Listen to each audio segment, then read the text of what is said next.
All right, welcome back. We are ACI Course 13, Class 7. It is July 3rd, 2026, where I am. Let's gather our minds here as we usually do. Please bring your attention to your breath until you hear from me again.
Now bring to mind that being who for you is a manifestation of ultimate love, ultimate compassion, ultimate wisdom, and see them there with you. They are gazing at you with their unconditional love for you, smiling at you with their holy great compassion, their wisdom radiating from them, that beautiful golden glow encompassing you in its light.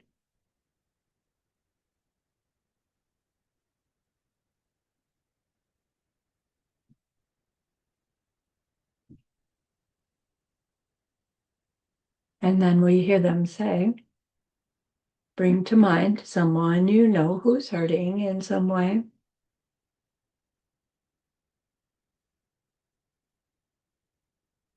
Feel how much you would like to be able to help them.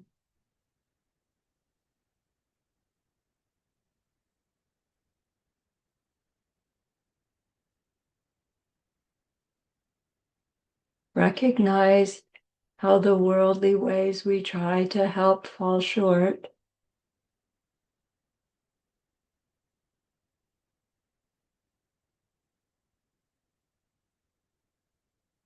How wonderful it will be when we can also help them in some deep and ultimate way, a way through which they will go on to stop their distress forever. Deep down, we know this is possible.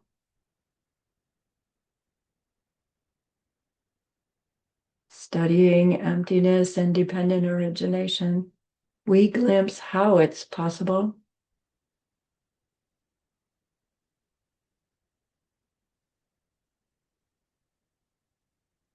And so I invite you to grow that wish into a longing.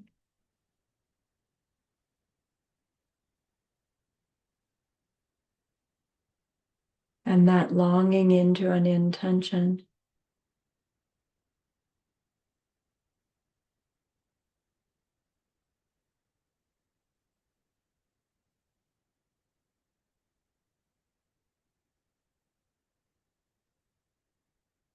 And with that intention strong, we turn our minds back to our precious holy being.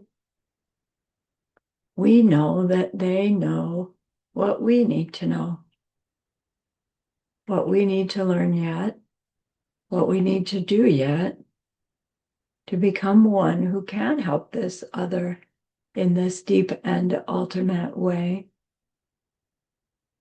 And so we ask them, please, please, please, teach me that, show me that, help me become that.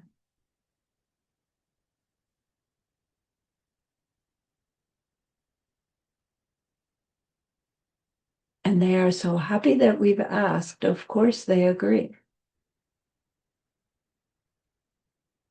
Our gratitude arises.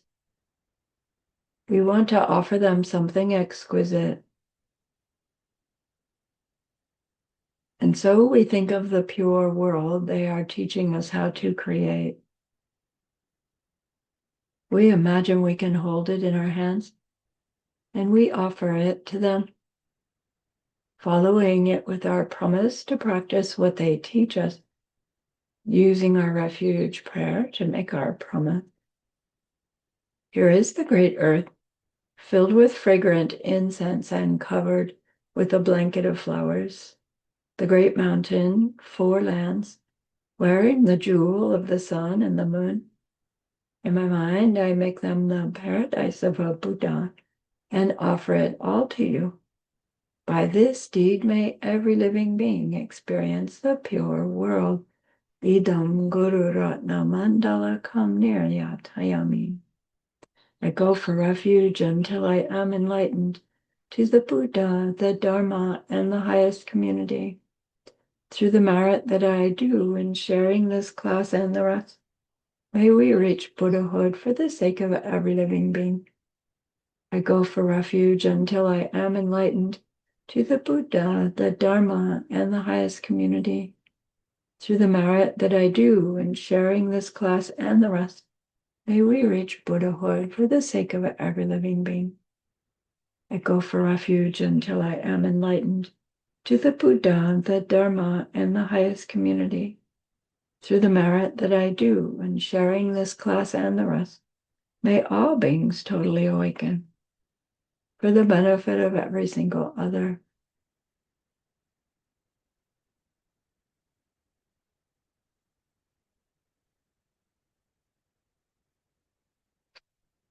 Last class, we were talking about negatives.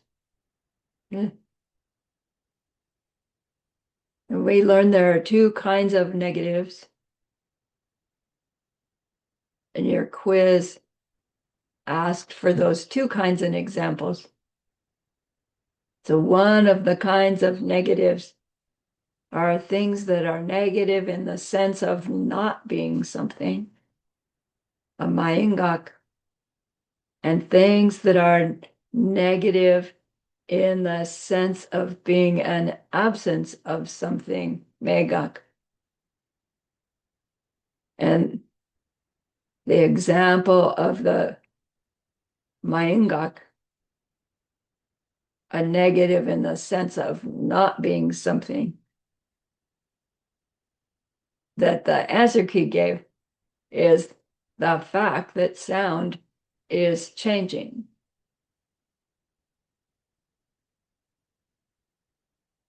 What that is, the negative is the implication that that statement gives, which is, oh, so sound is not unchanging, which is significant if you thought, yes, sounds are changing, but there's one of them, Om, that isn't changing, is why this keeps coming up again and again, which doesn't, we go, I don't believe that. But there's something else we believe that is constantly changing that we don't really believe is constantly changing. And so it is useful to grapple with this idea, the significance of the term, the fact that sound is changing. What it really reveals is this negative, something we thought was there that's not.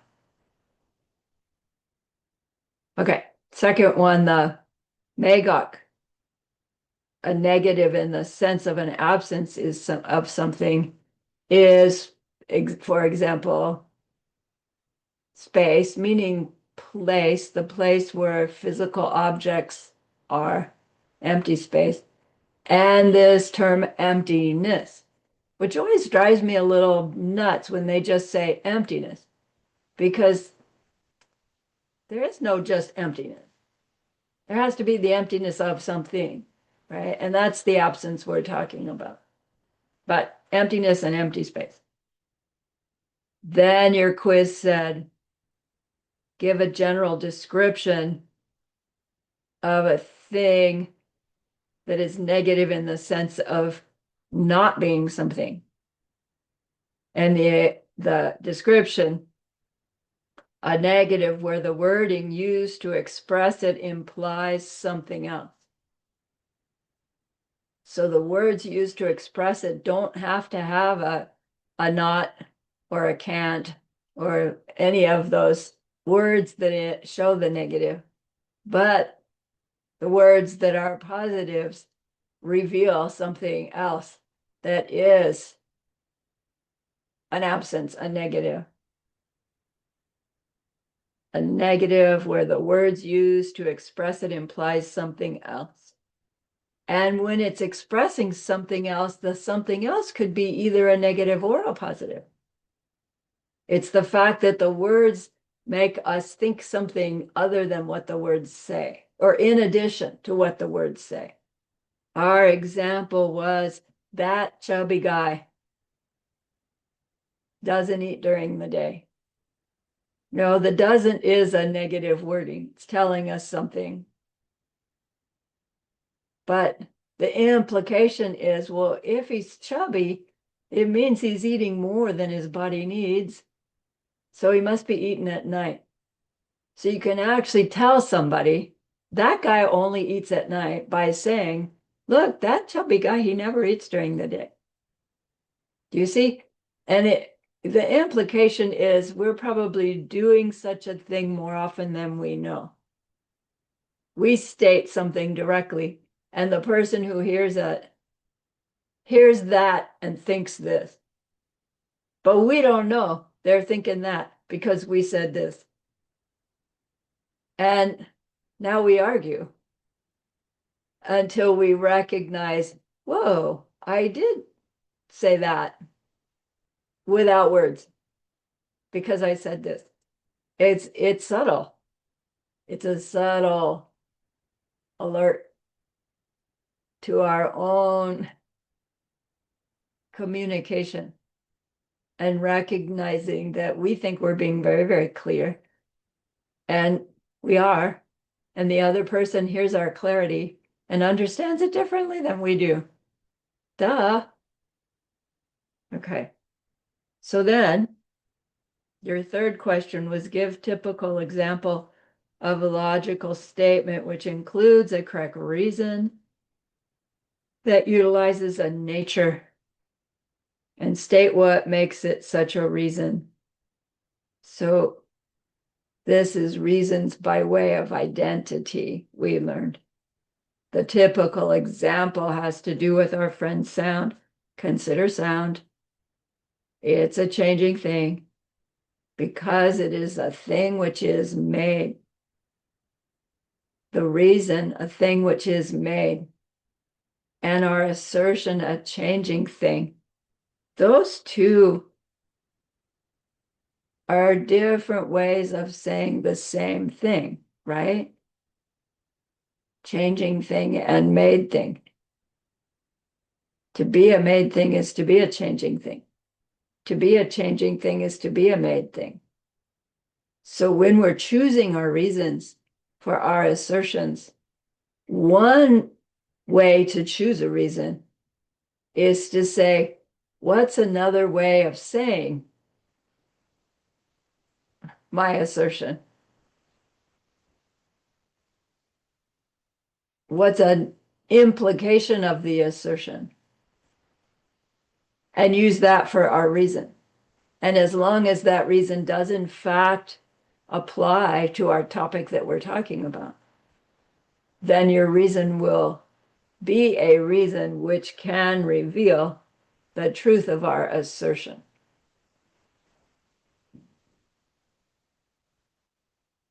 So, a reason by way of nature is such a reason when the reason is automatically the quality to be proven.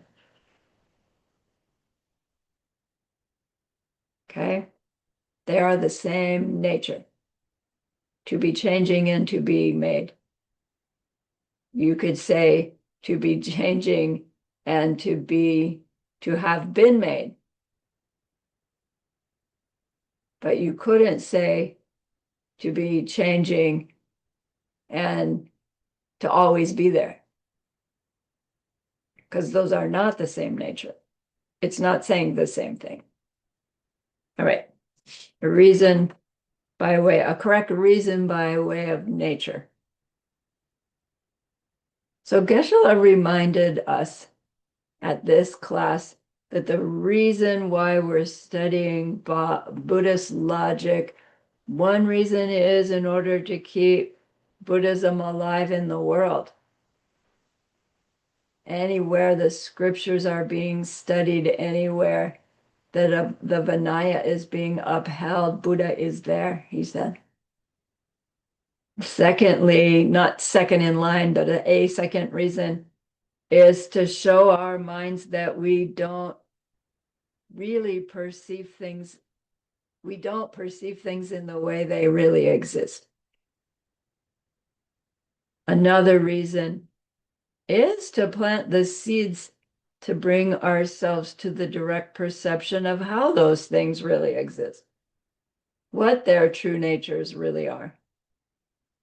Right? To have that direct perception of emptiness.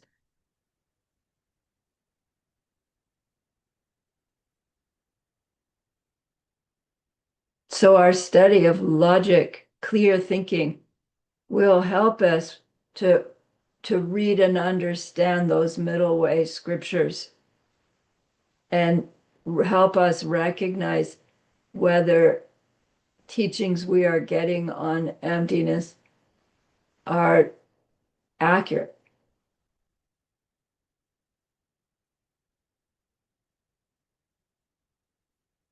He was saying to his class, we're not likely to come back to this.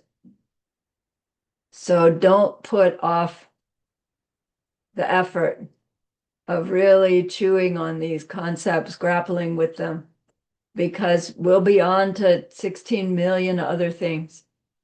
And it's really unlikely that our lives will have the space to go, I'm just going to pick up and study logic during my summer vacation. You know, we just don't tend to do that unless you're fascinated by the topic like Ben Kramer. So put in the effort now. Or somehow get somebody to ask you to teach them course 13. That's when you really dig in. And then get them to get somebody else to ask you too. Like every time I go through this again, I get a little deeper aha that I can't really convey, but it does get richer and richer. And I would never have done it on my own, right? I would have redone Lojong class on my own. I would have redone Diamond Cutter, but logic, eh. So please work at it now.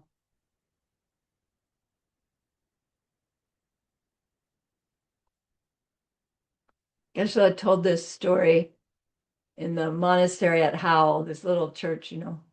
It had these old Mongolians living on or nearby, and there was one old monk. He was on his deathbed, and Geshe was going to visit him. And one day he went there, and the guy had this. He was reading this Seidura, the one that we're talking about, which is a kid's textbook. The 11-year-olds study this stuff. And Geshe said, you know, Geshe, why are you reading a kid's textbook? You know, you're about to die. And the guy said, look, this text it's key to understanding middle way. I want to be prepared in my next life. Like he was wanting to have this logic text on his mind when he died so that he can be sure to direct his mind. Now, whether that works or not, what you're reading when you die affects you, I don't know. But Geshe-la's making the point that this material doesn't necessarily have to be this dry intellectual college class that you forget as soon as you finish it. So this class is a class called Contradiction and Relationships.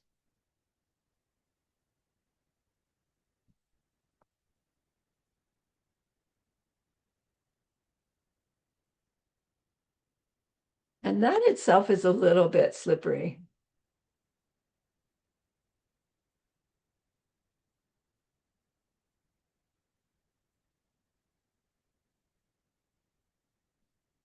Because we will be talking about these different kinds of relationships that are contradictory, but we'll also be talking a little about relationships that are relationships. So it's like, if you're talking about a relationship that's contradictory, do you actually have a relationship at all? And when you have a relationship that's not contradictory, of course you have a relationship. But you have to have a relationship for it to be contradictory. So let that go. We're talking about relationships, contradictory ones, and relationship ones that hold. The topic's called Gelndrel. This N, the prenasal, is this apostrophe when it comes before a DR. So Gelndrel is how it's said. It's short for Gelwa and Drelwa. Gelwa is contradiction and Drelwa is relationship. So technically, you can be thinking of these as a pair of opposites, contradiction and relationship. Don't get along and do get along, but that doesn't have anything to do with it, really.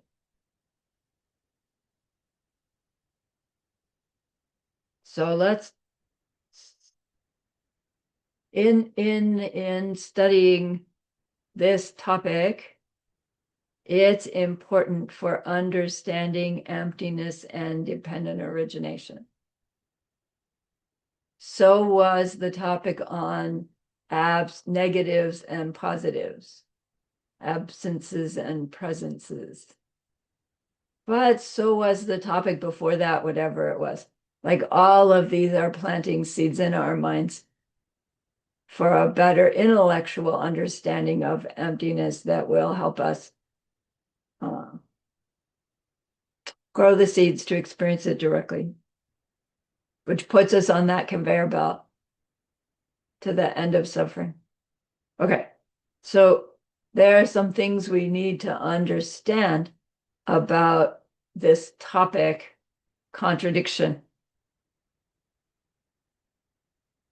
What is it that makes two things contradictory? So in order to talk about contradiction, we of course have to be talking about two things, two different things, and two different existing things. So when we say contradiction, the implication that there are two things which are in contradiction.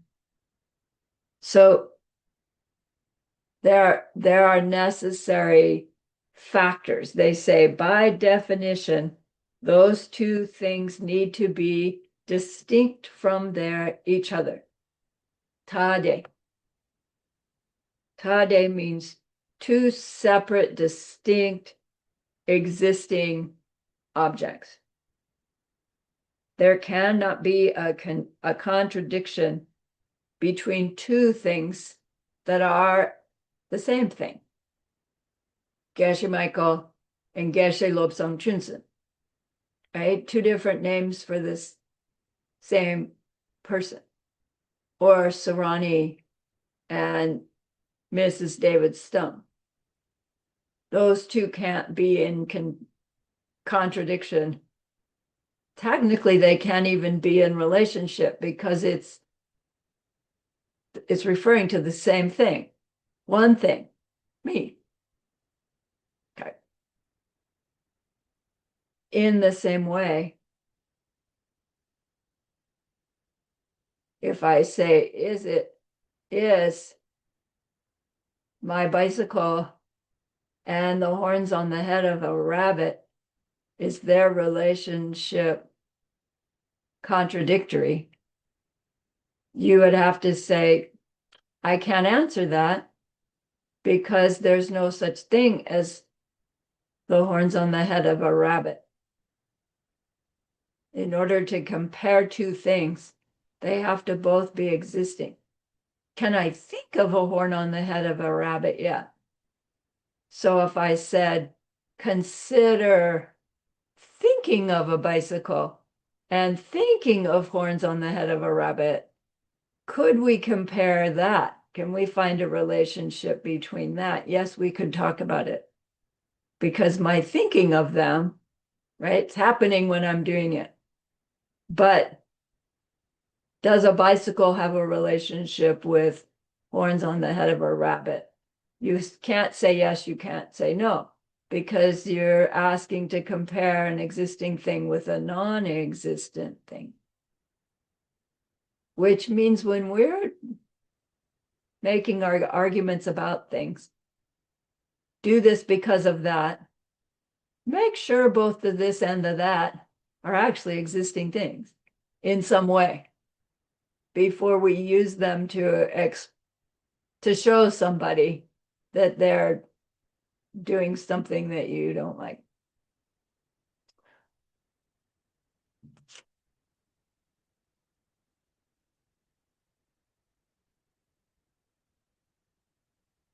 Second factor in being able to assess whether there's contradiction or not is this one, Shitun Mepa.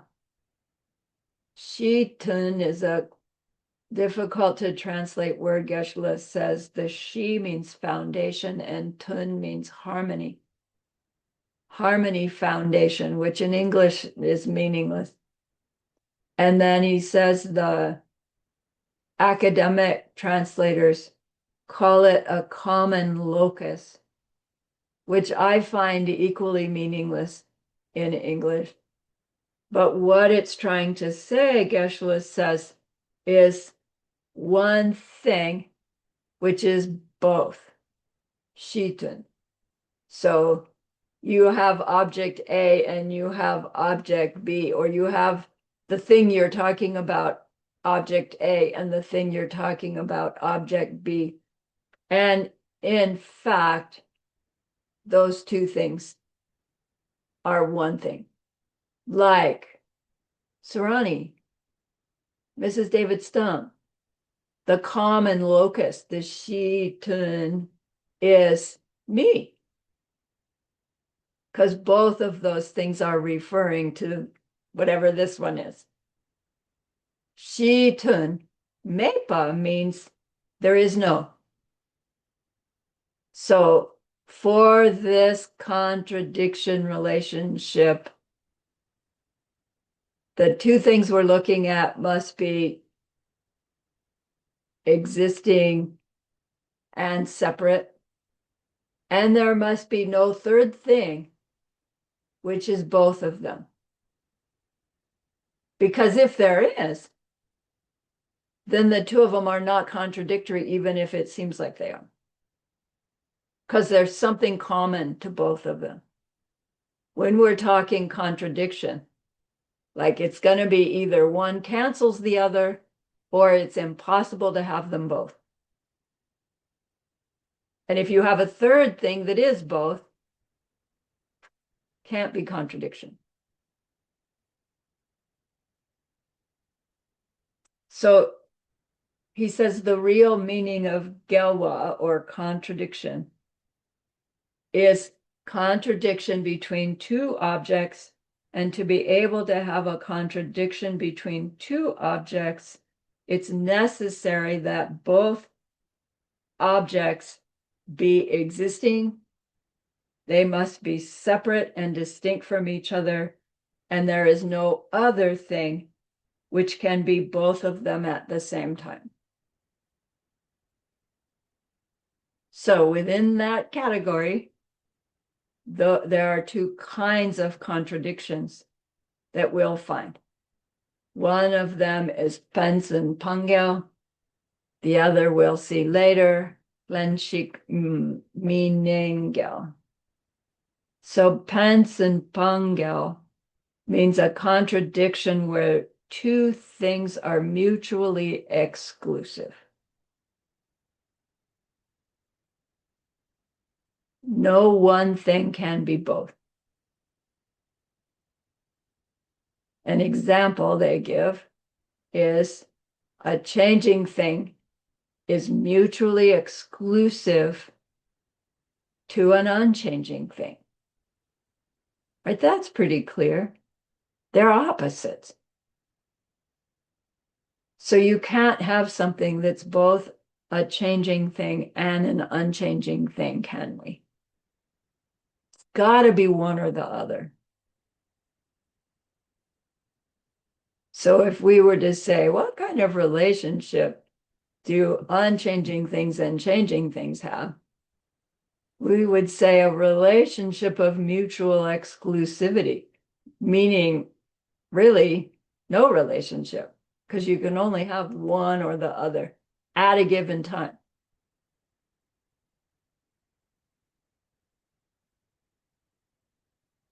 But when we're saying that, they start to explore.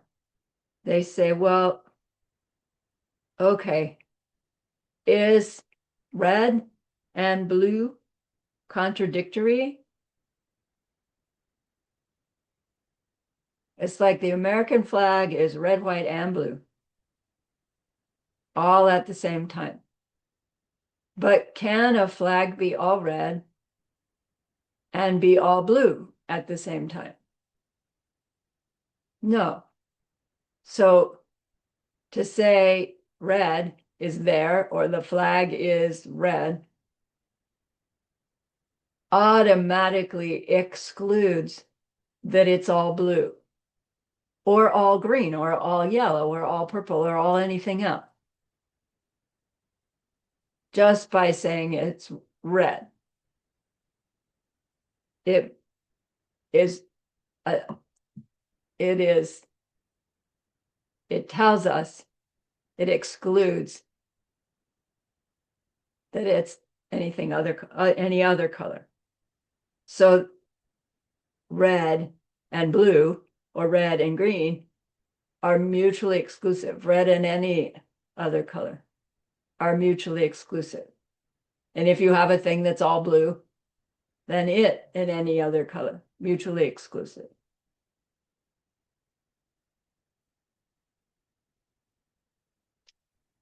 It's useful to be able to recognize when there are mutually exclusive relationships, because it means when we're perceiving one of them, it automatically excludes perceiving the other or the others in the case of colors. When one is present, it automatically excludes that the other could be present. It's not really that you have them both and you're comparing them and one goes away.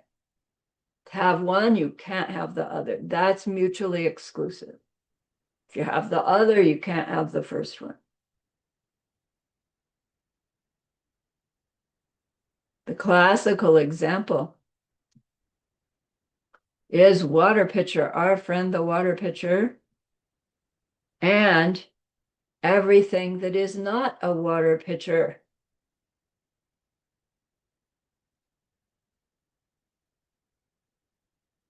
water pitcher and everything that is not a water pitcher. You can only have one or the other. Either there's everything that's not water pitcher, or there's water pitcher.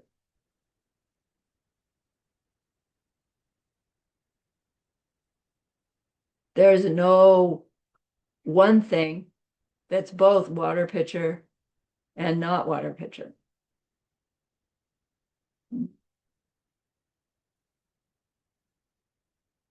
Another classical example they say is heat and cold.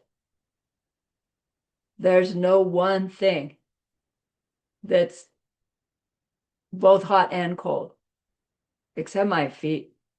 But there's, right, if something's hot, it can't be cold. Now we say, no, that's not right, because there's never hot. You can't know hot without knowing cold, right? So it sure seems like that's one of those Mayangaks. Consider that thing's hot. We automatically eliminate that it's not cold if it's hot.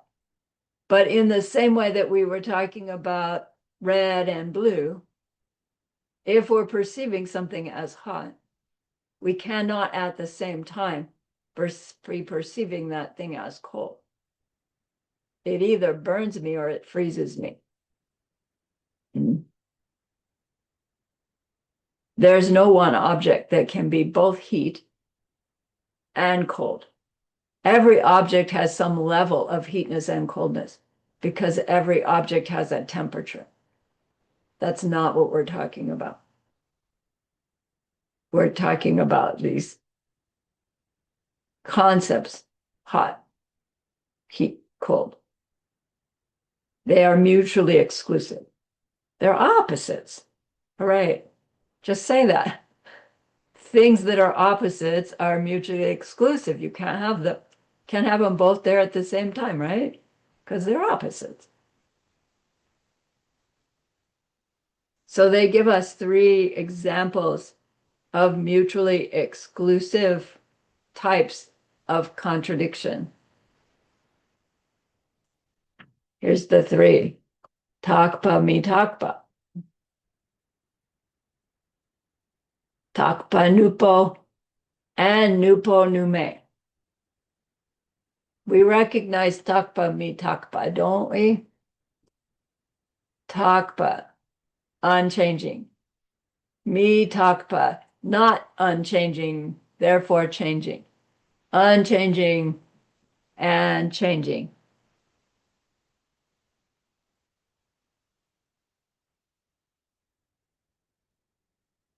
So when I say takpa, when I say think unchanging things, what do you have to automatically eliminate in order to come up with that?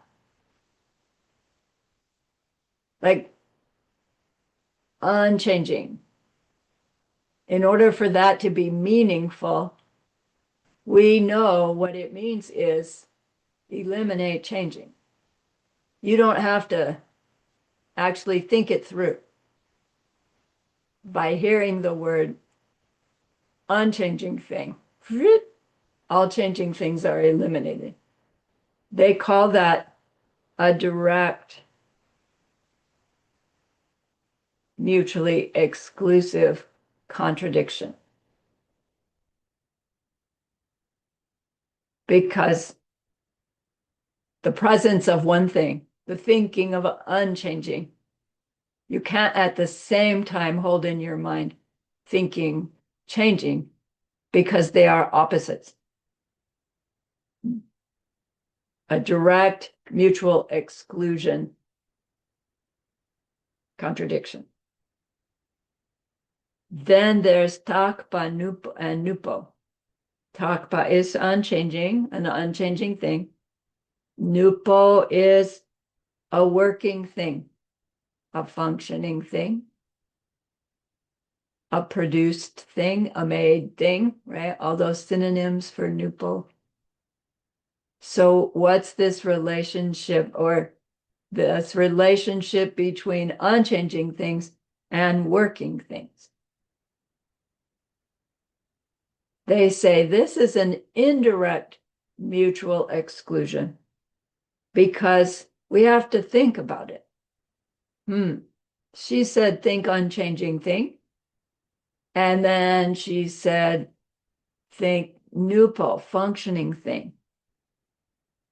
What I know about functioning thing, made thing, is that they are changing thing. Oh, changing things are opposite to unchanging things.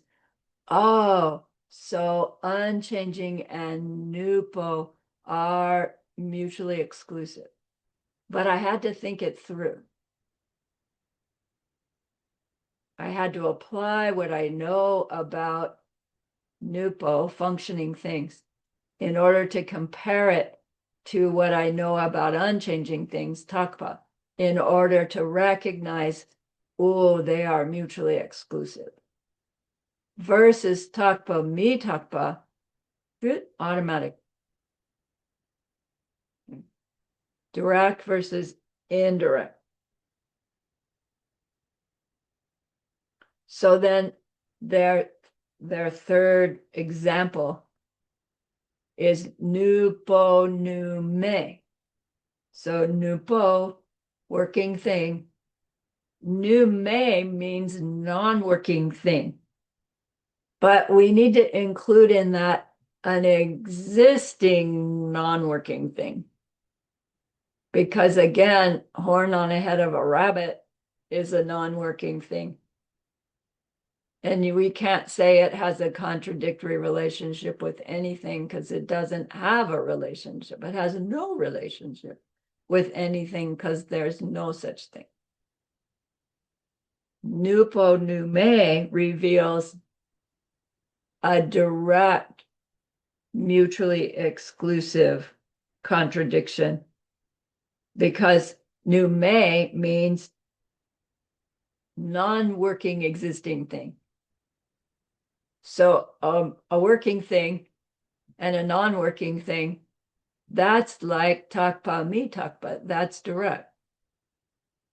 You can't have something that's both a working thing and a non-working thing, existing non-working thing, right? So the words given are revealing their opposites, and that shows a direct,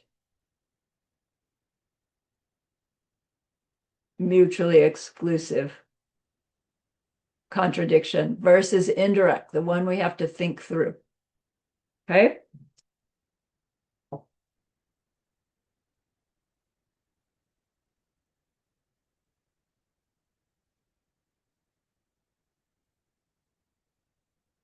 So Geshe says, when we use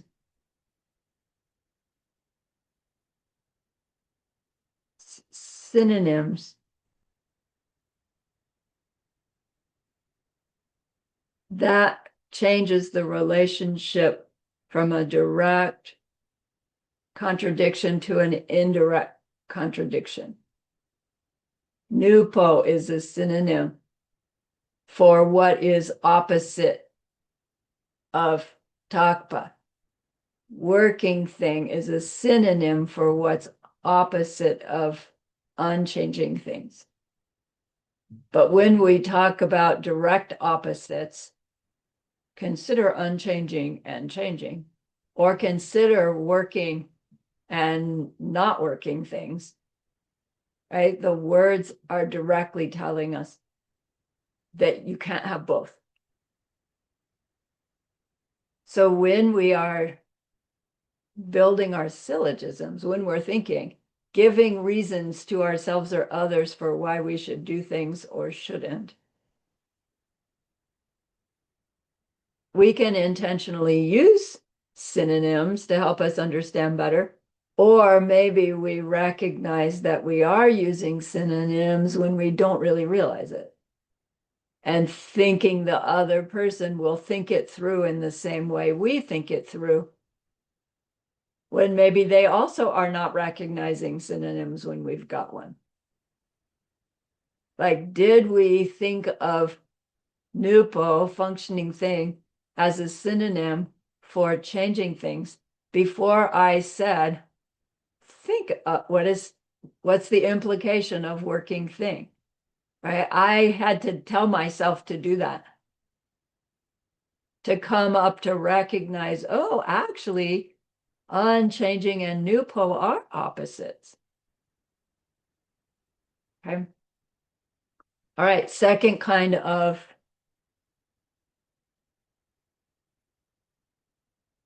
contradictory relationship.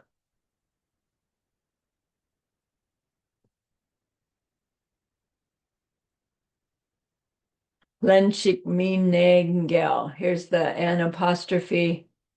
M-I-N-E is not mine, it's mine in Tibetan. So minengel is how that word comes out.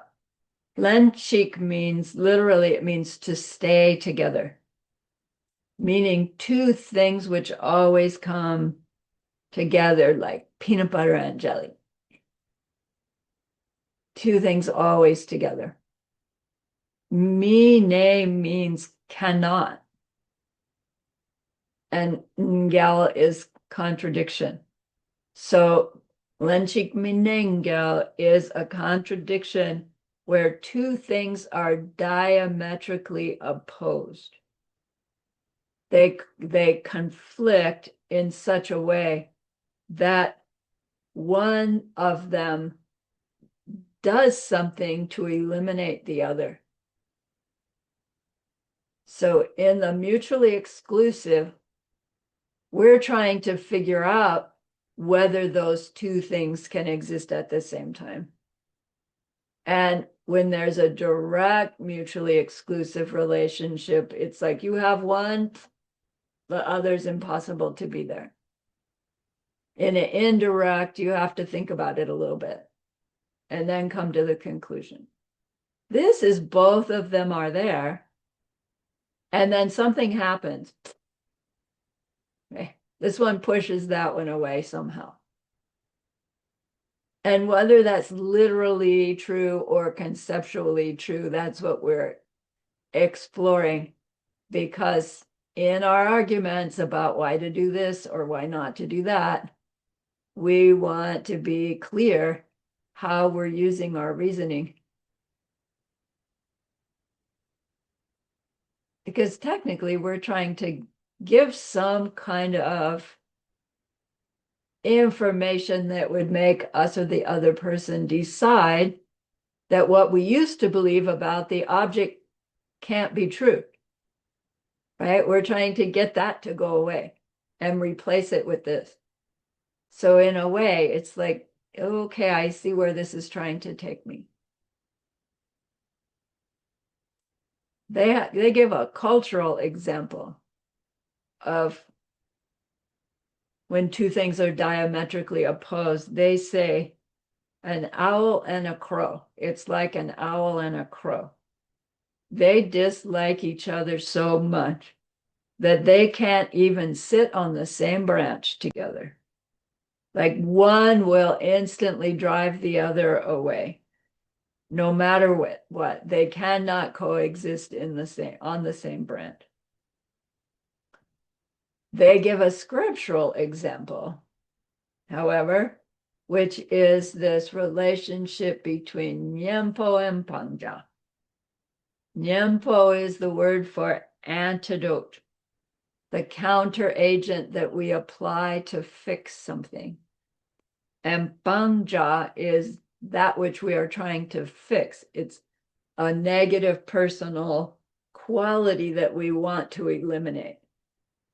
So suppose we have a habit of laziness, for instance, and we want to overcome our laziness. We might be assigned a nyempo, an antidote practice. And while we are doing the antidote practice, we cannot be having the experience of our laziness, because the practice that we're doing is done as the antidote. Now, some antidotes work in the moment. Mostly they work in the moment, planting seeds for later that the habit doesn't come back. Sometimes your antidote makes the habit just go away. But while you're doing your antidote, you can't be having your mental affliction. While you're having your mental affliction, you are clearly not applying your antidote because there's the mental affliction. Do you see how they're mutually exclusive? They're diametrically opposed, not mutually exclusive. Diametrically opposed. You're either having the bad habit or you're doing the antidote. One drives the other away, permanently or temporarily. Who knows? So there are antidotes for all our different mental affliction habits. And mostly those antidotes are found within our vows. And then they're developed within our refuge prayers, our meditation preliminaries. All of our practices are around learning our own personal antidotes to apply. And then, of course, it's our task to actually apply them, which is easier said than done. So typically they say these contradictions where they're diametrically opposed are generally things that are relationship of contradiction that happens over time. The contradiction is you can only be doing one or the other, but it doesn't completely make either one of them disappear for good. So they say this diametrically opposed kind of contradiction takes some amount of time to happen. The two things are already there, and then one pushes out the other. Whereas the mutually exclusive is direct. It happens. Is it permanent? No, of course not. But you don't have the two things there first and then something happened. In mutually exclusive, in diametrically opposed, they're there and then something. All right. Geshe-la says, only mutually exclusive contradiction is real contradiction. Because contradiction means you can't have both at the same time, even for a short period of time.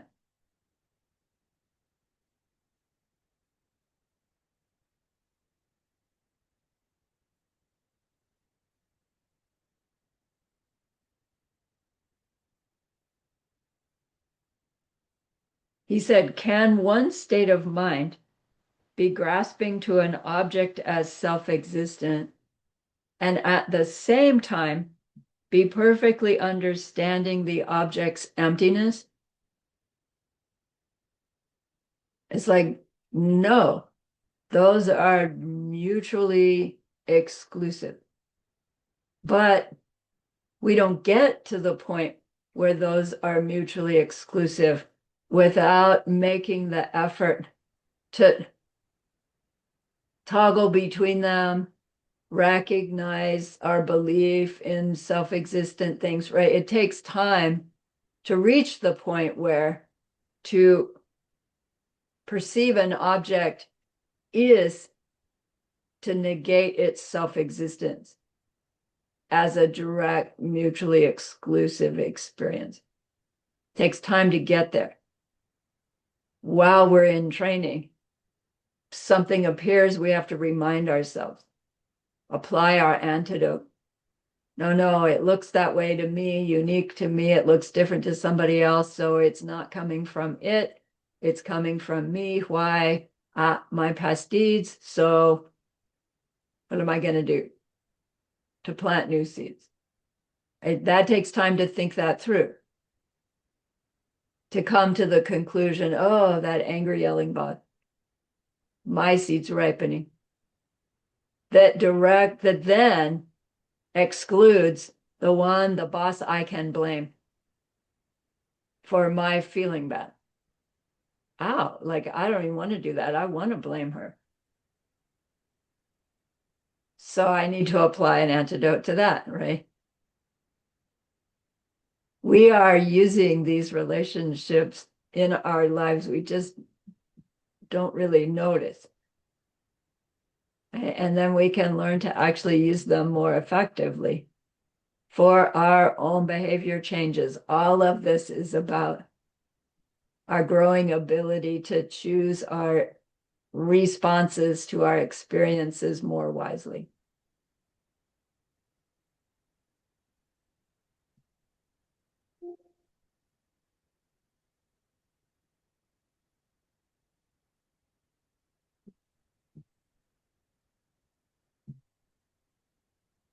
Can we directly understand a thing's emptiness and at the same time grasp to its self-existence?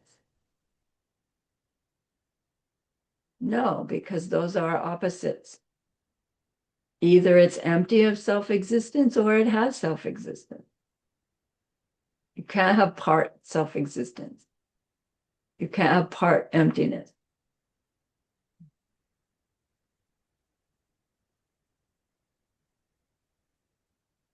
Those two understandings cannot be in our minds at the same time because they are mutually exclusive. No one state of mind can be both perceiving something as self-existent and perceiving something as empty of self-existence. But if we misunderstand what empty means, we might think, oh yeah, they're there, in them, from them,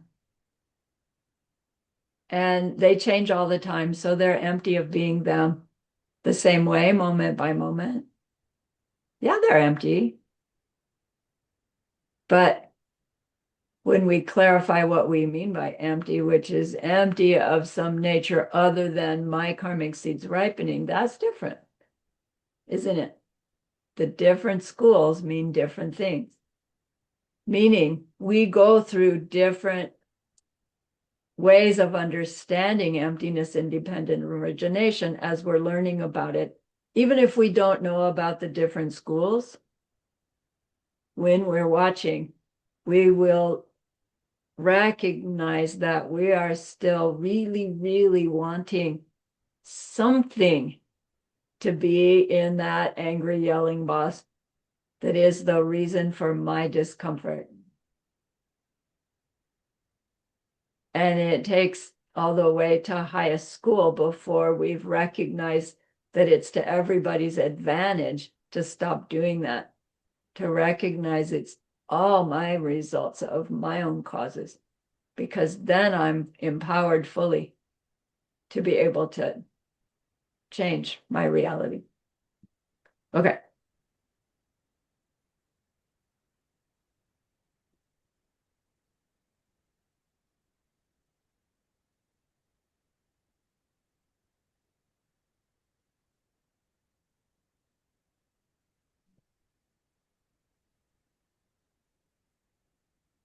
Let's take our break.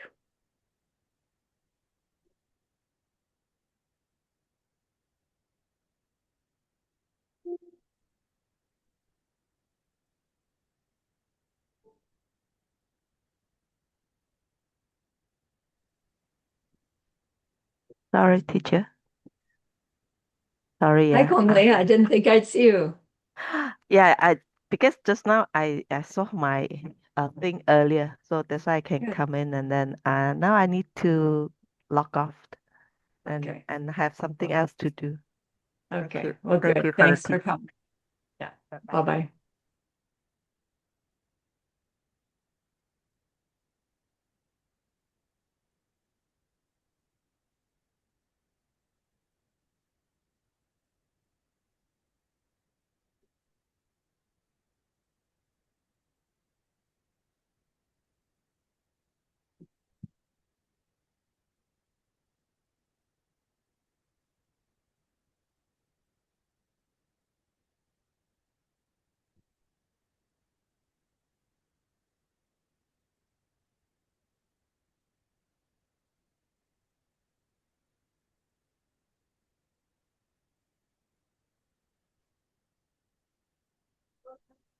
No, my train.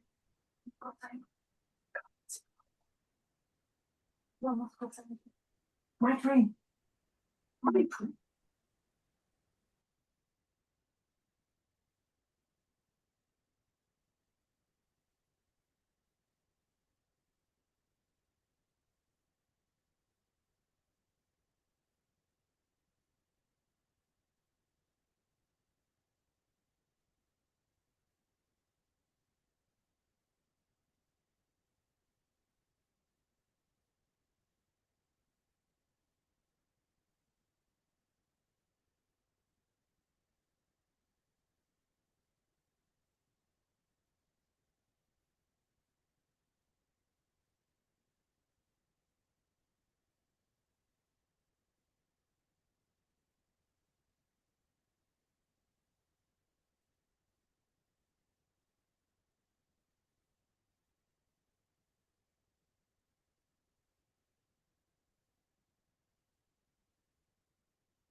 Okay, are we back?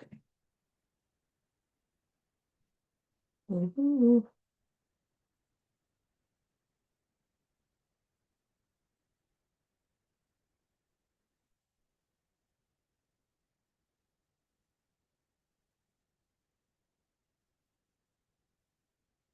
So apparently the Drebung Monastery's logic text, the Se Dura, which is the one we're using right now, goes on to divide these diametrically opposed contradictions into direct and indirect. So they give two examples.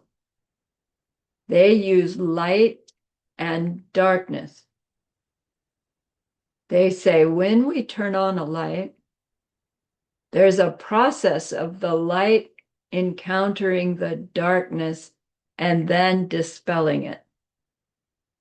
So they say this is an example of a direct, diametrically opposed contradiction relationship, as opposed to a mutually exclusive, due to the sense of needing to turn on the light for it to dispel darkness. And they say hot touch sensation and cold touch sensation. If you are hot, no, sorry, I got it backwards. If you are cold and you turn on a source of heat, the increasing heat dispels the cold over time in this process. So indirect, diametrically opposed is something that takes time to happen, or happens sequentially. And this light and darkness, which doesn't take so much time, but requires something or somebody to do something to make the opposition happen, make the contradiction happen.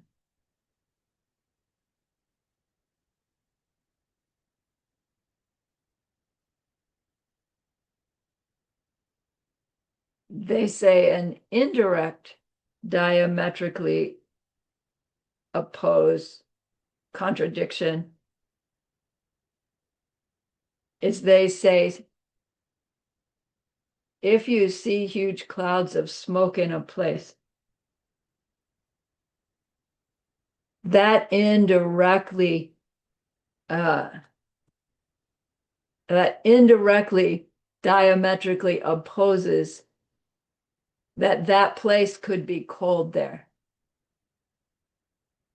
because you see smoke and you think where there's smoke is fire, where there's fire there's heat, and so therefore it can't be cold. So suppose your backyard is covered in snow, you've got a barbecue pit, you go out to the barbecue pit, it's cold there at the barbecue pit, but you build a fire. And then your neighbor doesn't see the fire, but they see smoke there. Their neighbor knows that there at your barbecue pit, it's not cold, even though your whole yard is still covered in snow.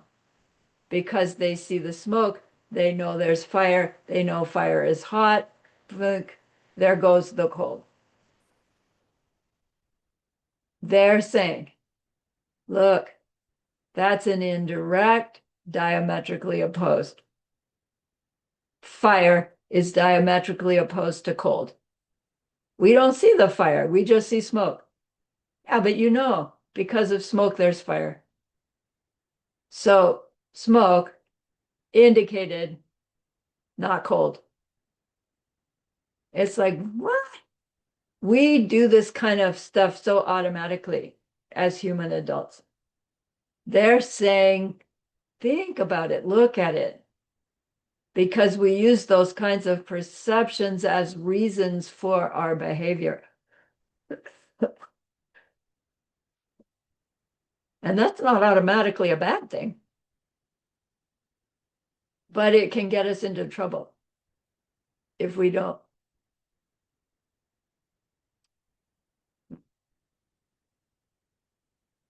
Okay.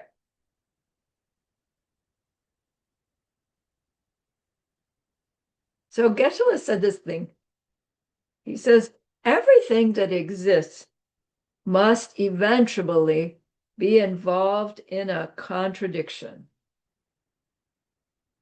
For example, for me to see my arm the way I do excludes that I see it in any other way than that.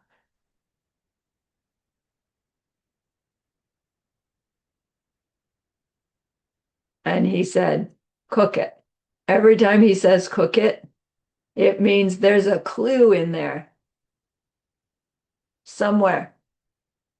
So either make a list of all those cook it and keep looking at them from time to time, or chew on it now to plant the seeds to understand its depth later. And in my own experience, later, like sometimes years later, I'm involved in something else. Usually it pops up in retreat. And all of a sudden it's like, oh, that's what that meant. That's why that came up then. And it's beyond being able to write down that aha, but it's like, oh, another piece of the puzzle goes in. My own analogy is our lives on our spiritual path. We are trying to put together a 10,000 piece jigsaw puzzle without knowing the picture.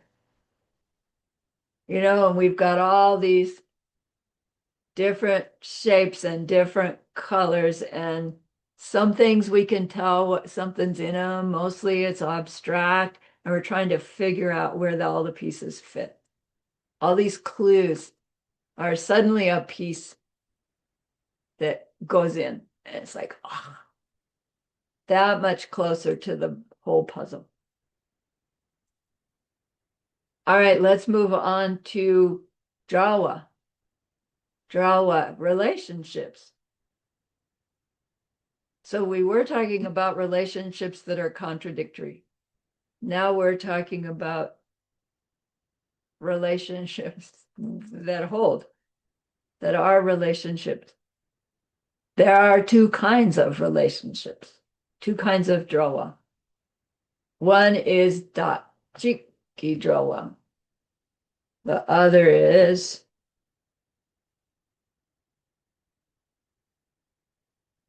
Daejunki Jawa. I don't know why this one's way and that one's wa. I don't know. So Dachik means oneself. Gidrawa means a relationship of oneself. But what it means is a relationship of identity. So when we say oneself or myself, like I'm distinguishing me from other things. But it's not so much what I'm trying to designate is my identity. Right? If I were to say what's my identity, it might be a little harder, but I would say, oh, my name is Sarani and I am, this, and right, I would give all these descriptions trying to clarify my identity, but myself is Doc Cheek, but but they're also talking about objects as Doc Cheek.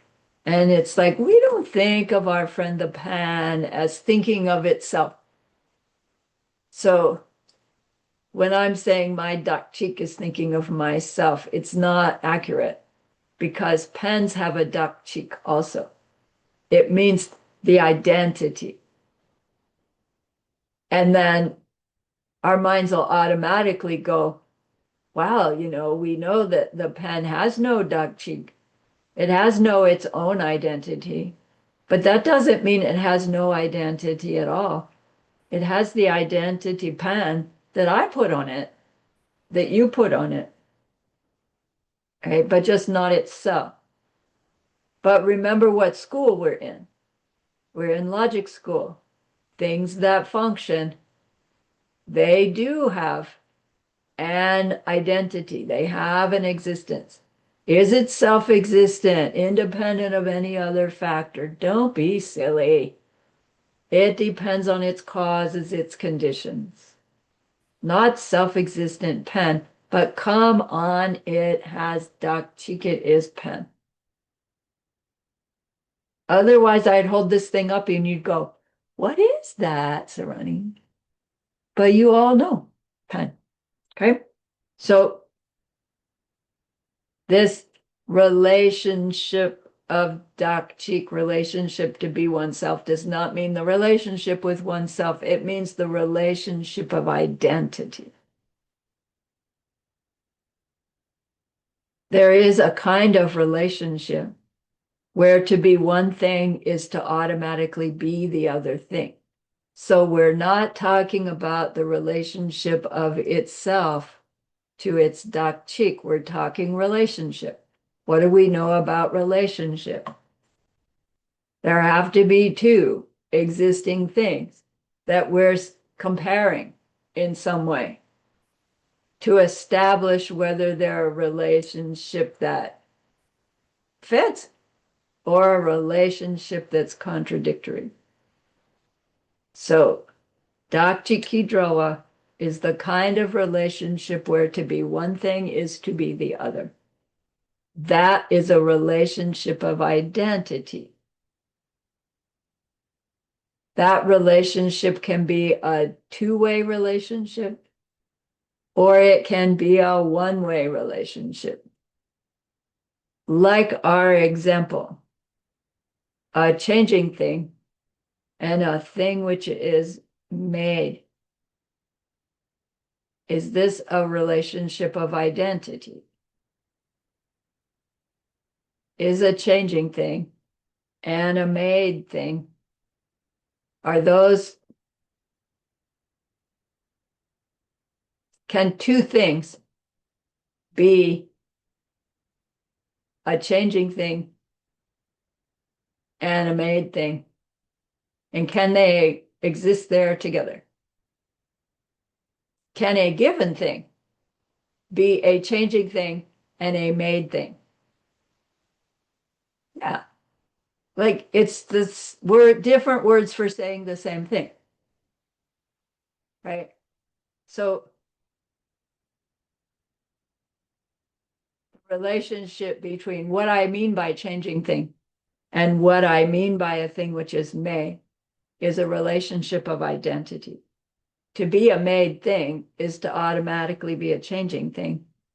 And to be a changing thing is to automatically be a thing which is made. So it's a two-way relationship of identity. Does it make every changing pen be the same as a changing eraser cloth? No. But in their quality of changing and made, they have a relationship of identity. These are two changing things. These are two made things.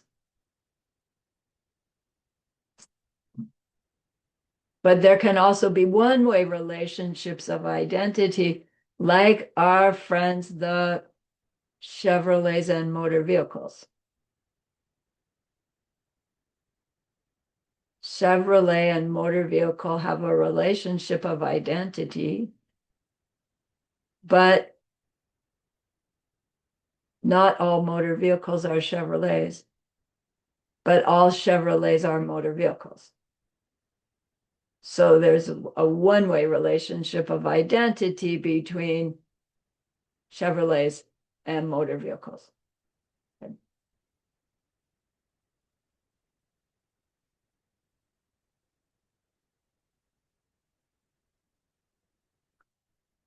For those who are learning Tibetan and reading Tibetan, Geshe-la pointed out that because of the Tibetan syntax, which is subject, object, verb, which is different than English, which is subject, verb, object, it's hard to read, it's hard to translate these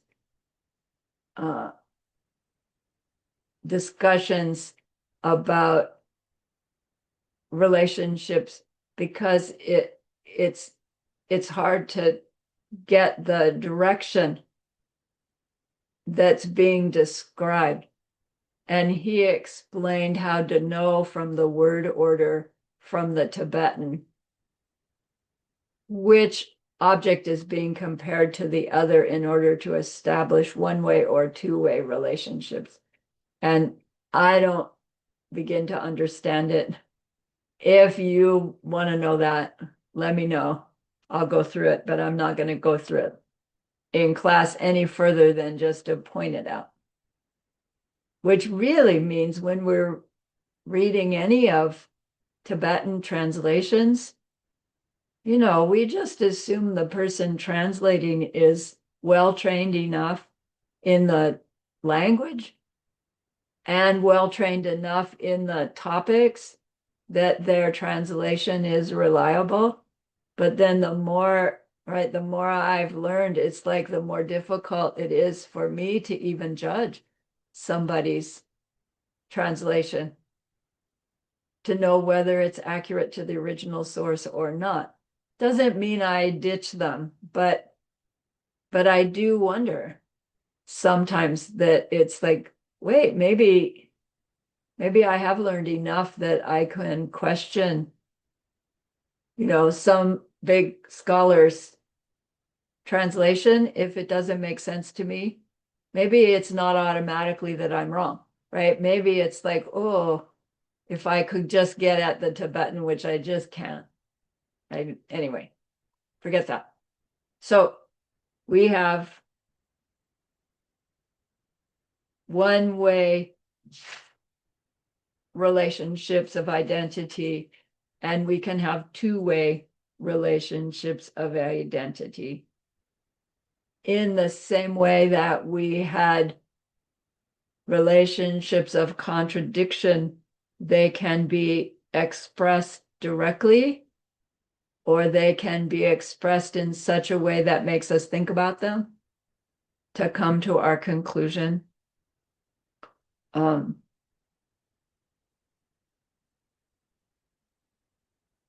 That can make a relationship of identity either direct or indirect. So if we were to say, consider all existing things, being all existing things, and changing things,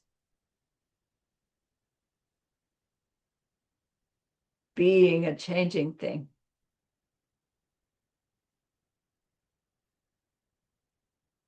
Is there a contradictory relationship there or a relationship of identity? Like, what kind of relationship is there between being all existing things and being a changing thing?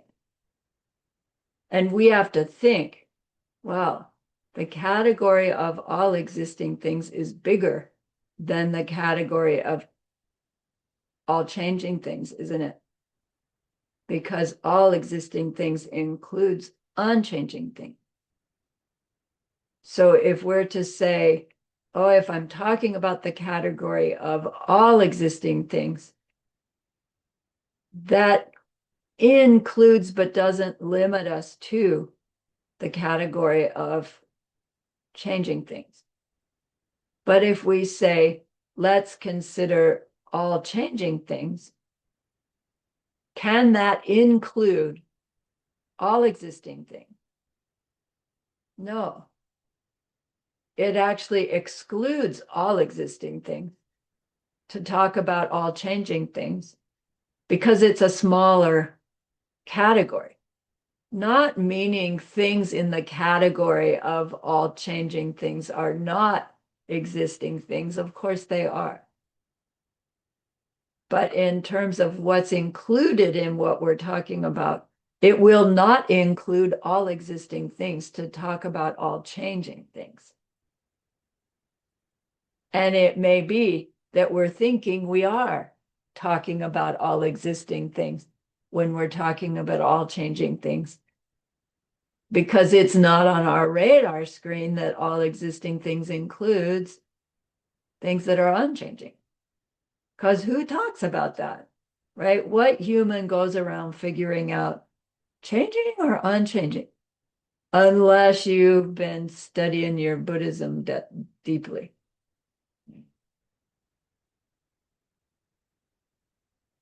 So Geshe-la said, another clue, if a subset includes both changing and unchanging things.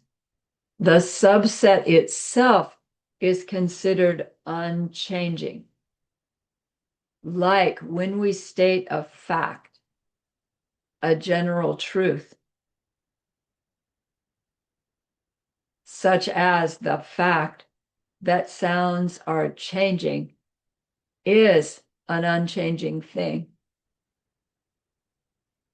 It makes that whole statement an unchanging thing. Not that all things are unchanging, but if our statement includes both changing and unchanging, then it's always the case. Sounds being changing things is always the case. It reveals to us that they cannot be unchanging.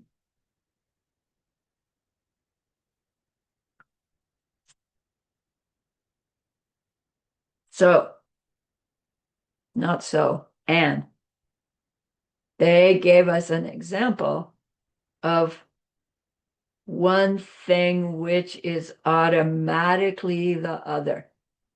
Their classical example of this relationship of identity is Boompa Boompe Dokpa.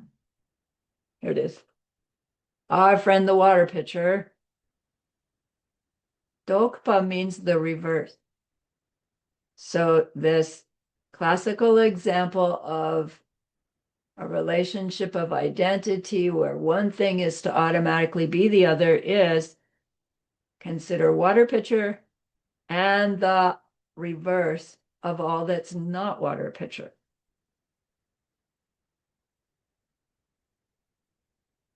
So think about it a moment. Isn't water pitcher and the reverse of all that's not a water pitcher, aren't they the same thing? Doesn't our mind come up with the same thing? Consider and remove anything that's not a water pitcher. What have you got left? The water pitcher. But they're definitely arrived at differently, aren't they? Lower school says no, actually, the way we arrive at water pitcher is to remove everything that's not water pitcher. Even when we think we are directly perceiving water pitcher, we are not. Water pitcher is there because we've removed everything that it's not. It sure seems like it would take a really, really long time to perceive water pitcher if you had to first think it's not a horse, it's not a car, it's not.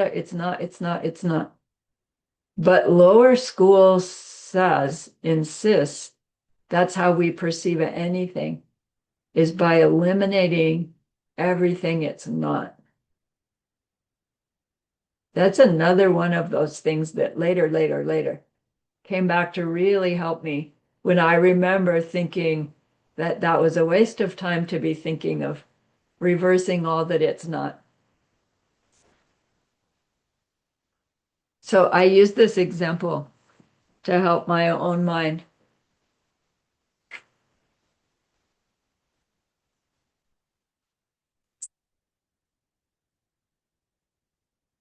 So here's our object, our water pitcher. And we think, oh, I directly see this shape and I know what it is. Lower school is saying, you don't actually do this. What you actually do is this.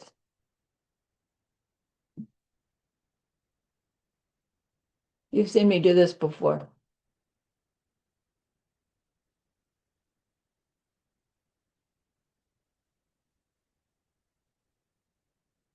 I didn't do that so well. You eliminate all that's not it, and we come up with it. So this relationship of identity is arrived at by eliminating anything that's not it.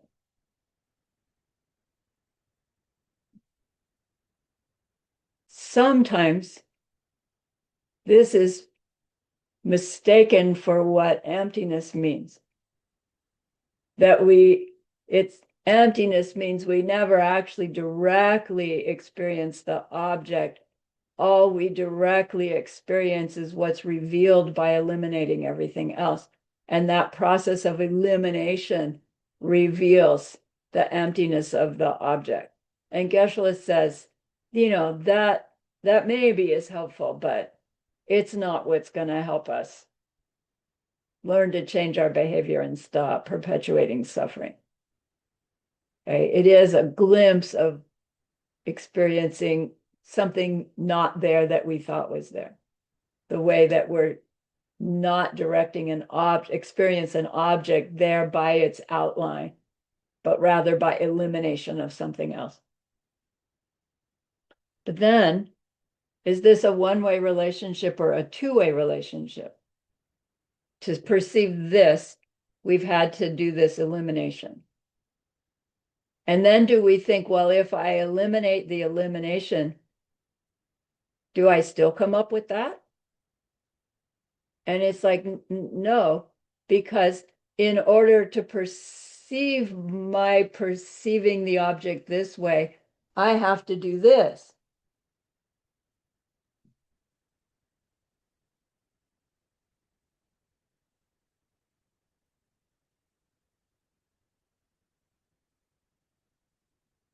I would have to eliminate everything that's not eliminating things that revealed the heart. So it's still a one-way relationship. In order to get to this, I had to do that. In order to get to this, I had to do this. In order to get to this, I have to do more. It's only a one-way relationship of identity. This example of consider water pitcher and the reverse of all that's not a water pitcher. I don't see any flashes of light going on. Geshe says this will help us in our perception, in the process of developing our perception of emptiness. Okay, another clue that this is only a one-way relationship.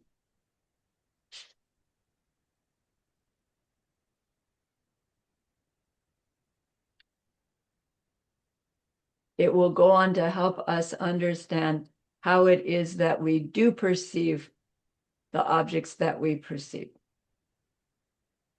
There's a second kind of relationship. Dejung Gi Zhao Wei. This is the relationship of a thing and the thing from which it came.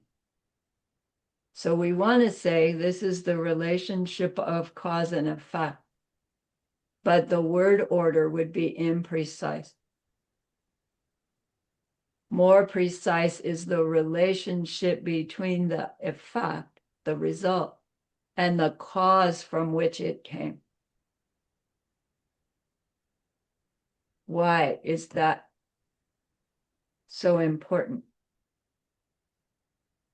Because the cause for the result is not the cause until the result has happened, correct? You can't say that the tomato seed will make a tomato plant until it actually does so. And if you were looking at a seed and you didn't know what tomato seeds look like, that seed, you might recognize, whoa, there's a plant seed. But if it is the cause for tomato plants and more tomatoes, just by looking at the seed, you would know it as a tomato plant. Well, I do know what tomato seeds look like. Yeah, but only because I already know. I didn't, as a little kid, look at seeds and go, that one's tomato and that one's onion. I had to be taught that. Once I was taught that, now I can recognize them. Now we know higher school, I had seeds in my mind to be taught that in this life. But without being taught that, there's nothing in that seed that declares itself, I'm a tomato plant potential. Once the result is present, the cause is no longer present. Seed is gone when we have tomato plant. But because we have the result, we know it had to have had a cause. We can't get a result out of nothing. The cause is not the cause for the result until the result is there. Once the result is there, there is no cause left, but we know there had to have been one. So this relationship is the relationship between the result, the thing that's there, and the cause from which it came.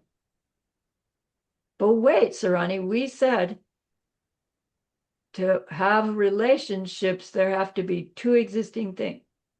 The cause is not existing anymore. How can you have a relationship with one thing and a thing that no longer exists? You know?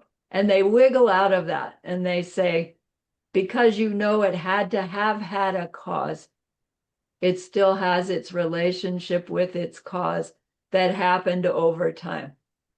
You know, Nagarjuna would say, but it doesn't negate the fact that every existing thing is a result of a cause. Does it? We want to be able to negate that because we don't want to take responsibility for having made the causes of the results we don't like. But ultimately, we know that's not possible. Okay, so we're talking about the relationship of results and the causes from which they came.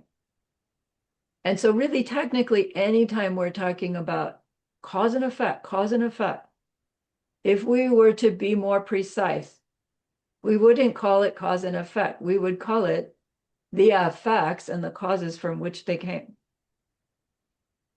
And it would help us slow our thinking down enough to really pinpoint that cause-effect relationships. See, I just did it. That effect and the causes from which they came, relationships, and how we think they're happening out there in worldly ways. And in fact, that can't be the real way it's happening. Okay. So they give a description and classical example of this relationship of a thing and the thing from which it came. They say a working thing in the moment after it, and the original working thing. Their explanation is a working thing in the second moment and its first moment. It's like, oh my gosh, what are they trying to say? Nu poi tilok su jungwa about a working thing.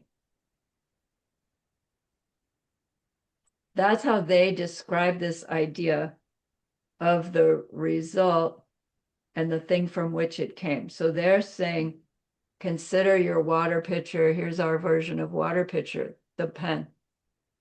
Now, consider the pen in the next moment. The pen of this moment,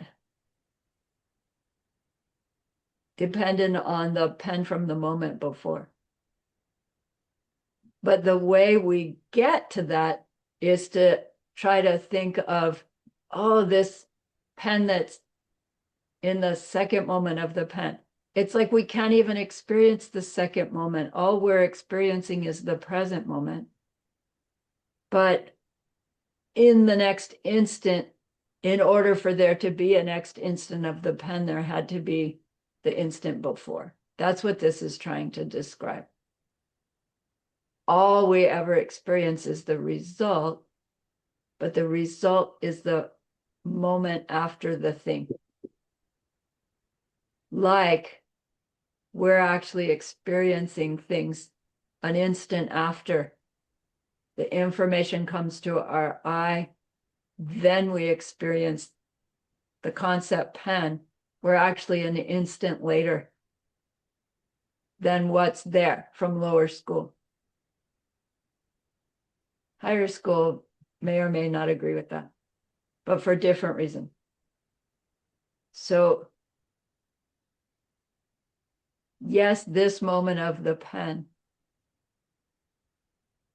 is our present moment, and it is the result of the thing that was the instant before. That's what this relationship of a thing and the thing from which it came is helping us to recognize. So tomato seeds and tomato plants, to get the idea. But more directly, more immediately, is this moment of experience had to have a previous instant, which means this moment comes hot on the heels of the one before. And there has to be a relationship between those two. Okay. And it can only go one way. You can't ever go backwards.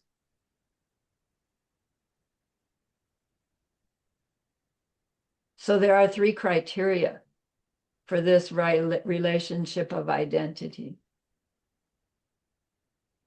Dak ni chikpa tade and chude me na gyu me gu. Dak ni, there's that word self, meaning identity. Chikpa. Dak ni chikma means to be one thing is to automatically be the other thing. So dak chik chikpa is they are the same thing. But if this were the only criteria, then we wouldn't have a relationship at all, because we'd be not talking about two separately existing things.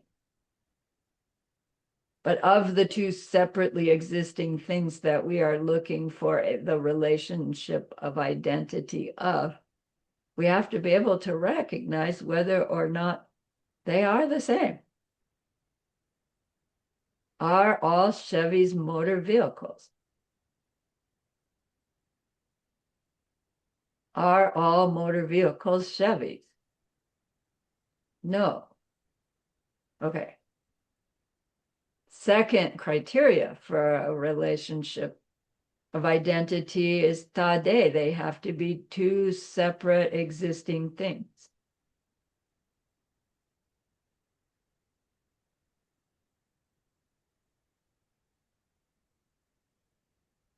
Third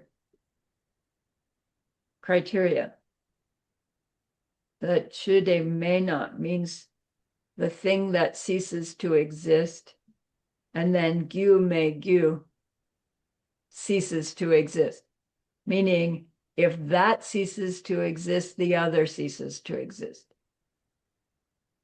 So there's a relationship of identity between Chevys and motor vehicles such that if you take all motor vehicles away, all Chevys go away. But there is not a relationship of identity between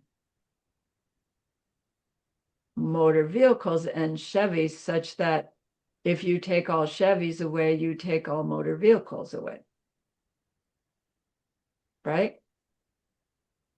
There is a relationship of identity between changing things and all working things that goes both ways, because they are, to be one thing is to be another, but there are multiple things within those categories that are different things. And it is such that if you remove all changing things, you also necessarily remove all things that are made. And if you remove all things that are made, you necessarily remove all things that are changing. So it shows that changing things and working things have this relationship of identity that's two-way. But Chevys and motor vehicles only have a relationship of identity that goes only one way, from the bigger to the smaller. Did I say that right? From the smaller to the bigger. All Chevys are motor vehicles, but not all motor vehicles are Chevys. So when you do this, wipe one out, what happens to the other criteria? That's what shows us whether this relationship of identity is one way or two way. And if you wipe one out, well, if the two are unrelated altogether, like it just doesn't matter. There's no way to comparison. There's no similar identity, or they're not two separate existing things, or to wipe one out has no effect on the other. So again, consider the category of motor vehicles and the category of Chevrolets. It's a one-way relationship of identity. And if we eliminate all Chevrolets, it has an impact on our category of all motor vehicles. It doesn't wipe it out, but it changes it, because there's no Chevrolets in that category. So the category in terms of its number of items has gotten smaller. But if you wipe one out and it has absolutely no effect on the other, then they didn't even have this relationship of identity at all, right? One way, two way, no way. So it's another way to check our reasonings. Do our reasons for why we want something to happen, do they have a relationship? It's a way of checking the topic that we're considering and the reason. Do they have a relationship? We're learning these different things to look for to be able to answer the question, does my syllogism, does 1 and 3 hold? In my syllogism, can I assess if 3 then 2? I need to be able to recognize qualities of relationship. All right.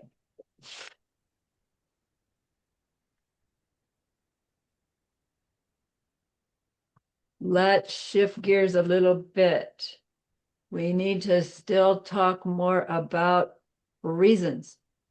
Remember, we're talking about what makes a correct reason for a given proof, a reason where the 3 relationships hold.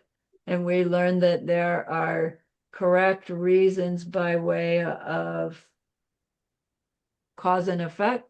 Oh, wait, the effects and the causes from which they came.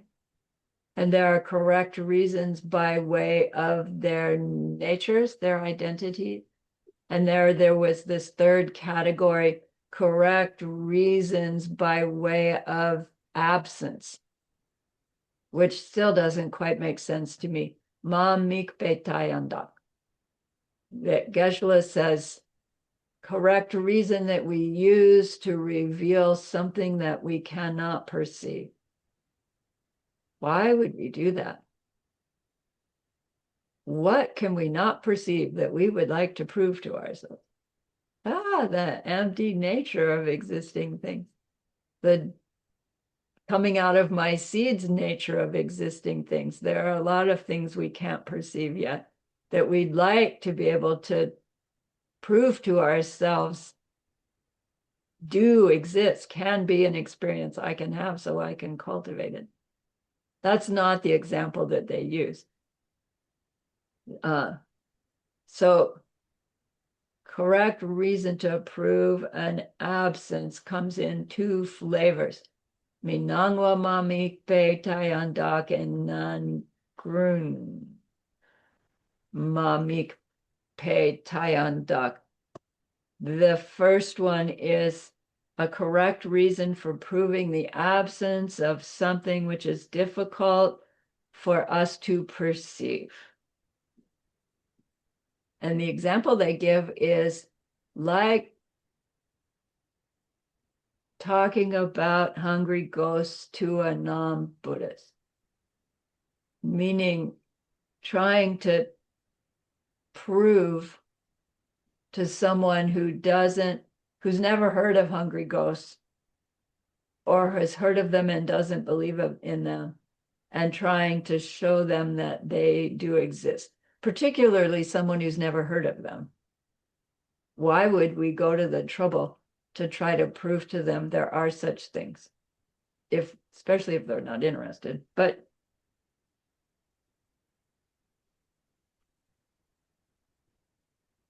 Geshe-la made that example a little bit more pertinent for us. He says, consider the person before me. I cannot say they are not a Buddha because I have not had a valid perception about it.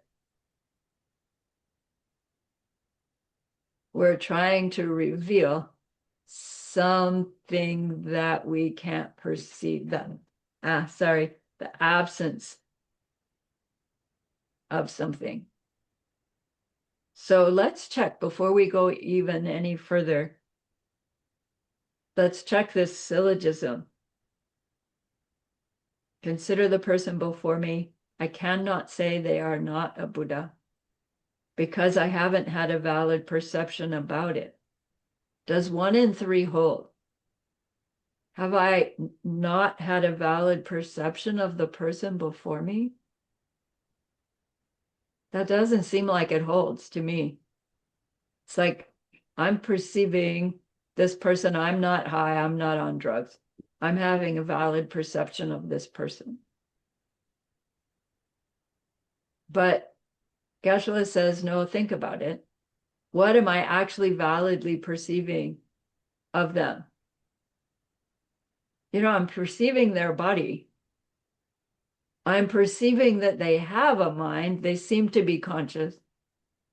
But am I perceiving how they are perceiving themselves? Am I having a valid perception of how they are perceiving themselves? No.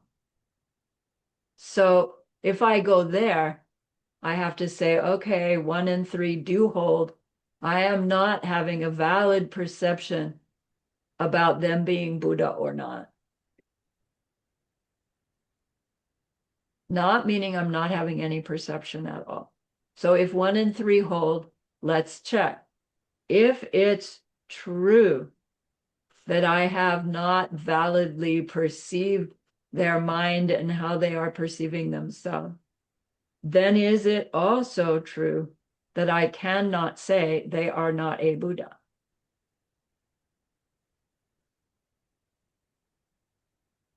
Yeah.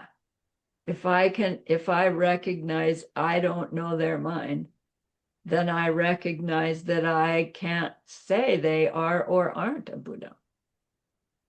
Now let's reverse statement 2 and see what happens to statement 3.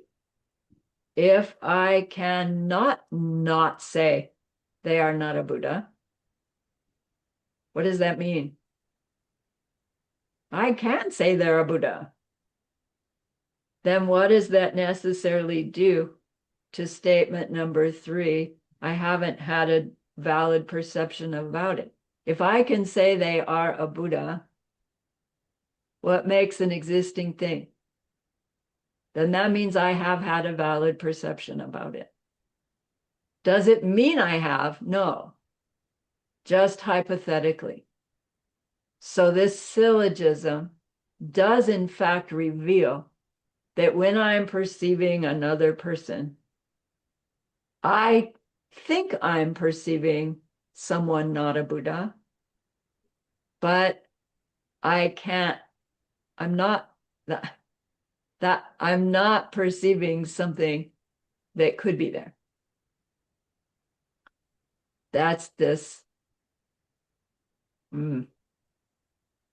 reason to prove an absence, a correct reason that proves an absence.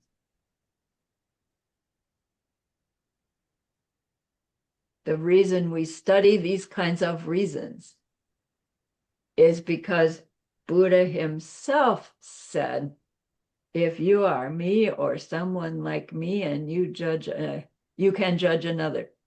If you are not like me and you judge another, you will fall.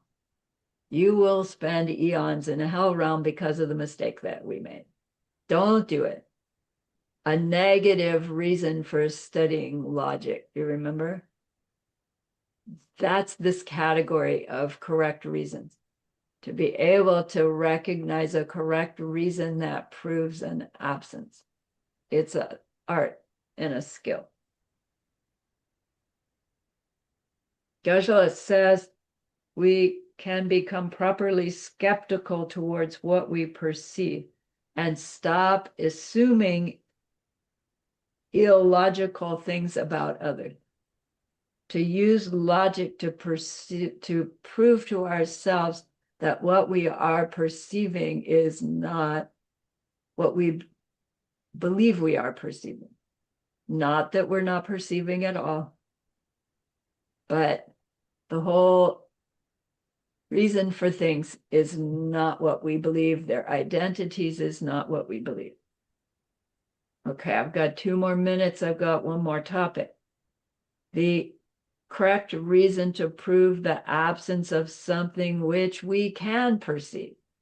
Like, why do we need a reason to prove something is not there that we all see is not there? I don't know, but we're being complete here. Geshe-la's example is this. Consider the top of this pen.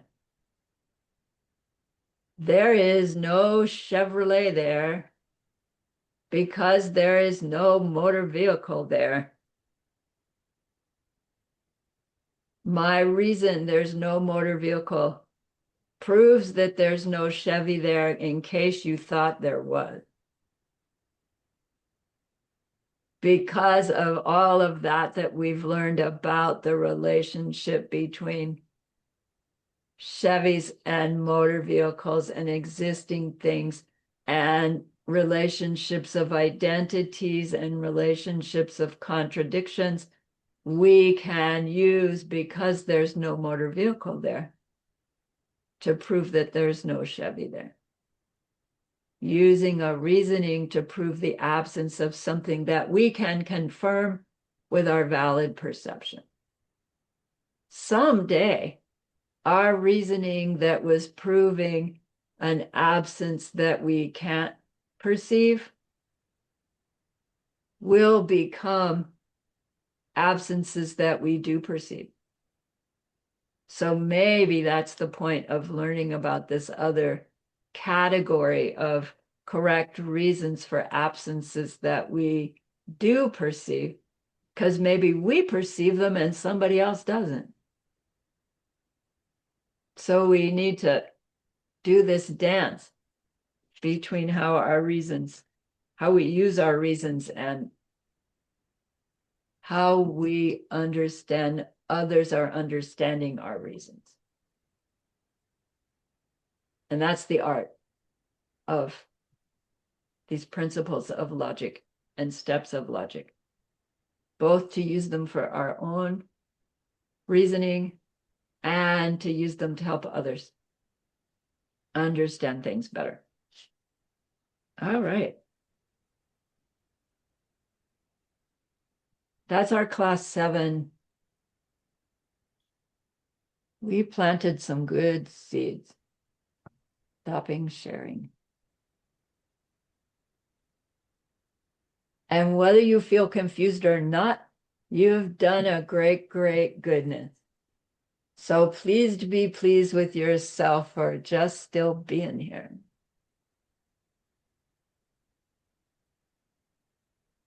And think of this goodness like a beautiful glowing gemstone that you can hold in your hands.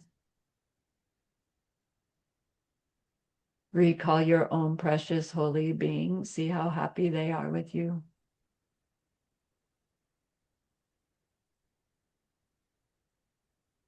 Feel your gratitude to them, your reliance upon them. Ask them to please, please stay close, to continue to guide you, help you, inspire you. And then offer them this gemstone of goodness. See them accept it and bless it. And they carry it with them right back into our hearts. See them there, feel them there. Their love, their compassion, their wisdom. It feels so good, we want to keep it forever. And so we know to share it by the power of the goodness that we've just done. May all beings complete the collection of merit and wisdom, and thus gain the two ultimate bodies that merit and wisdom make. So use those 3 long exhales to share this goodness with that one person.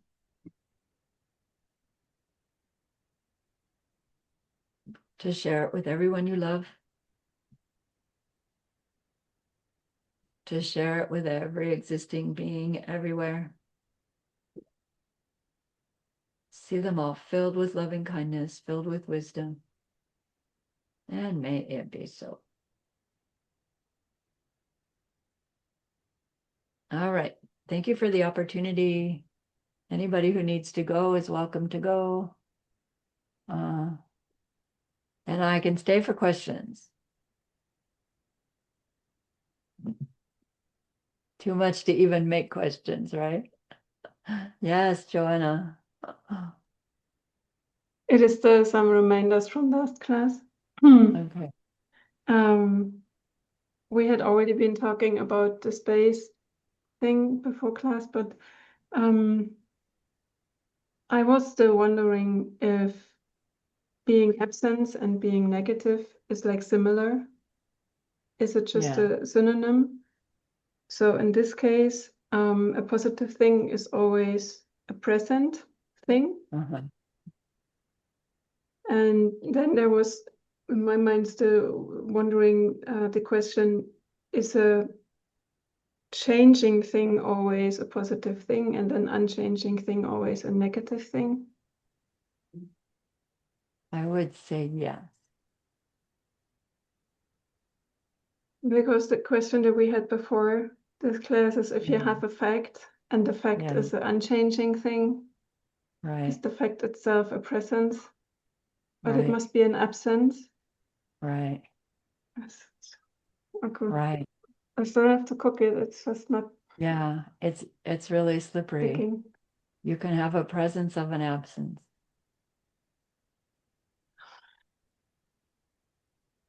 Okay. You have to have a presence of an absence or there's no such thing. So then you'd have to say, well, then all presences aren't things that we perceive. But no, we are perceiving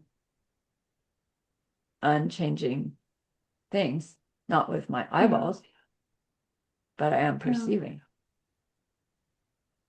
So then you can't say absences are things that aren't appearances because they do appear to our mind as an absence. Okay. I have to go there. Things can't be one or the other, right? There has to be. Yeah. Okay. Yeah, it's Still slippery. I don't get it screeching. either. Right. Through the words, I don't get it either. I will try to copy. Thank you. Yeah.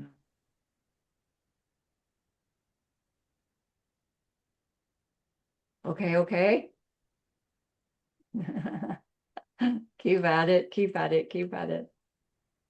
So we will have class on Monday morning, the 6th. I'm gonna have class on Monday morning, the 6th, otherwise I can't finish in time.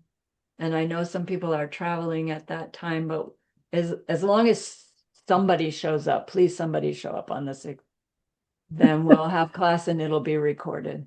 Okay. Right, is that right? The 6th, Monday? We're Friday, Monday group. Okay. Yeah. And then we'll take off during Geshe Michael's program. We won't do Thursday, Friday. And we won't do the following Monday, the 13th, because I think he's just finished and I think. Anyway, I'll clarify. But right, we're not done yet. We got to finish this before I go away. Thank Okay. you for Thank you teaching. so much. Please Yeah, stay. my pleasure. Thanks for the opportunity. Mhm. I am stopping recording.